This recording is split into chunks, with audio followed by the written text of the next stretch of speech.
I stole something from school, which is, my mom was really upset, which was good, by the way, that I learned a lesson. But in front of my entire classroom, she said that I had stolen sharpener, Sharpener, yeah. Sharpener, yes.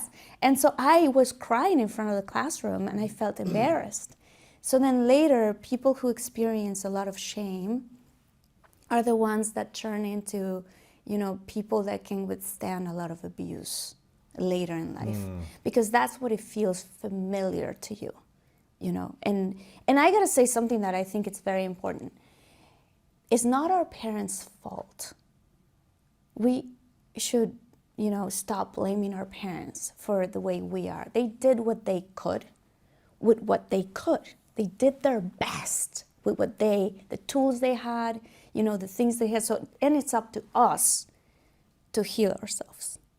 And then there's another one that's called the injustice one. Mm-hmm. So something that happened to you at one point in life that you felt things were unjust. Whether it's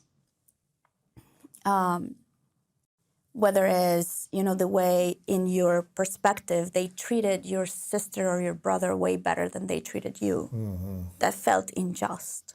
So then you didn't fix that inside of you. So then later in life, it makes you a very rigid person. Rigidity. Mm-hmm. You want things to be a certain way, and that's it. Or you're just triggered if you see injustices constantly and everything is unjust. Yeah. And it takes a lot of your energy to manage those emotions. Yeah. And so if things were unjust for you when you were a little kid, you replicate it as an adult in ways of you become competitive with your partner because you're trying to find justice. Right. Oh, you know what? I work so much. Of course, you take care of the kids and don't tell me anything about anything because this is what's fair. Mm-hmm.